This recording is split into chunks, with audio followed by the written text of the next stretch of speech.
مرتبہ محبوب دیکھ لوں اور محبوب کو دیکھنے کے بعد جو میرے عقل و روح اور دل میں نشہ اترے گا میں اسی نشے کو کفن بنا کر قبر میں جانا چاہتا ہوں. اور آگے جا کے اب یہ بنسری یہ بڑے پیار سے آگے جا کے یہ بنسری بڑے پیار سے کیفیت کا اظہار کرتی ہے کہ مجھے اس طرح نہ دیکھو میرے دو منہ ہیں. مجھے اس طرح نہ دیکھو. بنسری کیا کہتی ہے؟ مجھے یوں نہ دیکھو میرے دو منہ ہیں اور لوگ بھی دو قسم کے ہیں. ایک عام ہیں ایک خاص اور میرے منہ بھی دو قسم کے ہیں. میرا ایک منہ میرے محبوب کے لبوں کے اندر ہے. میرا ایک منہ جو ہے وہ میرے محبوب کے لب کے اندر ہے. میرا منہ میرے لب اور میرے محبوب کے لب یہ دونوں ملے ہوئے ہیں. جب وہ سانس لیتا ہے تو فریاد, جب جو سانس لیتا ہے تو راگ الاپتے ہیں, جب وہ سانس لیتا ہے تو وجدانی کیفیت سے آوازیں آتی ہیں. عوام جہاں سے آواز نکلتی ہے وہ یہ سمجھتے ہیں یہی منہ ہے اور خواص یہ جانتے ہیں جہاں محبوب کے لب لگے ہوئے ہیں اوٹھ پیوست ہیں وہ اصل منہ ہے. اب اس حقیقت کو بیان کرنے کے بعد بنسری کہتی کیا ہے؟ دو دیہاں دارم گویا ہم چنے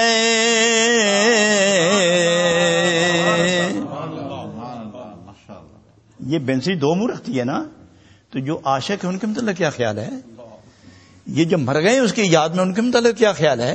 جو تڑپ تڑپ کے راتیں بسر کر رہے ہیں ان کے متعلق تمہارا کیا خیال ہے کہ یہ کون ہے؟ تو وہ فرماتے ہیں عاشق جس طرح بنسری کے دو منہ ہیں اللہ کے محب عاشق ان کے بھی دو منہ ہیں. دو دیہاں دارم گویا ہم چنے یک دیہاں پنہاست در لبہائے وے. ہمارے بھی دو منہ ہیں. اور اگر عاشق کہتا ہے اپنے محب محبوب دونوں مل کے جب بولتے ہیں نا تو وہ بنسری کو مثال کر کے کہتے ہیں کہ لوگوں جو بنسری کو تم دو منہ ثابت کرتے ہو نا وہ واقعی ہے ہمارے بھی دو منہ ہیں. حضرات یہی کیفیت کی بات ذرا ذہن میں رکھنا اور یہ یاد رکھنے کی بات ہے.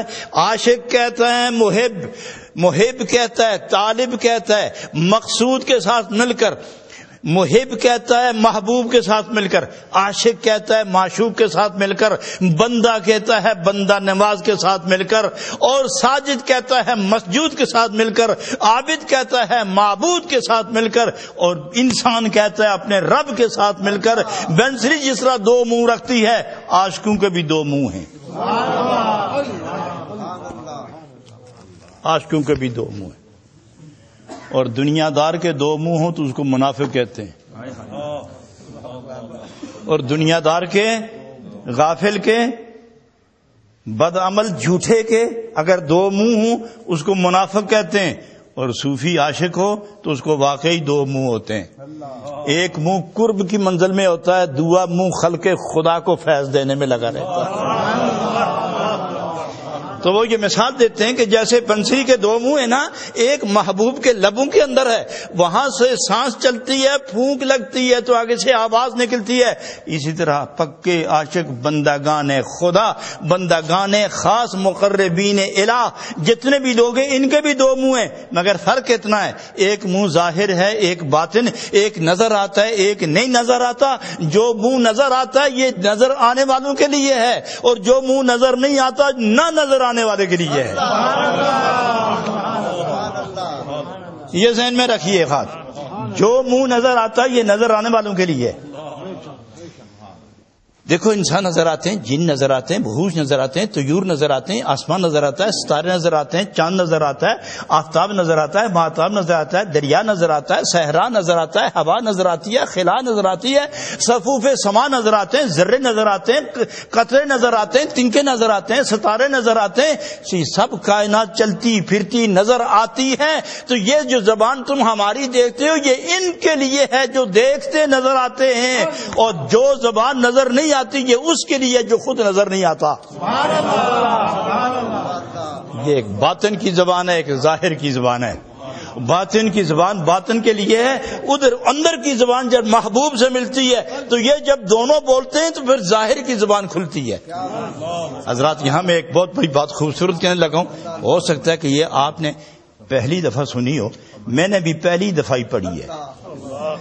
مفسرین لکھتے ہیں یہ کافر کے گھر مرغا ہو، مسلمان کے گھر ہو، سکھ کے گھر ہو، ہندو کے گھر ہو، یہودی و نصرانی کے گھر ہو، مسلمان صوفی عالم مولوی تاجر عورت مرد انہوں نے مرغے پالے ہوتے ہیں، یہ نہ پوچھ کے بولتا ہے نہ پوچھ کے چپ ہوتا ہے، اپنی مرضی کرتا ہے. یہ بات درست ہے نا؟ بولتا ہے اپنی مرضی سے بولتا ہے اور پہلے پھڑ پھڑاتا ہے، پھڑ پھڑانے کے بعد بولتا ہے. اور اگر اسے آپ دور کرنا چاہو، چپ کرنا چاہو تو وہ بھاگے گا، لیکن بولتا ہوا بھاگتا جائے گا، وہ چپ نہیں کرے گا. کیوں؟ مفسرین فرماتے ہیں، خازن نے لکھا ہے کہ ان للہ دیکن، تم انسانوں آپ نے مرغے رکھے نا، ایک تہاڈا ککڑ بھی ہے نا، تو وہ فرماتے ہیں کہ ان للہ دیکن، خدا کا بھی ایک مرغ ہے.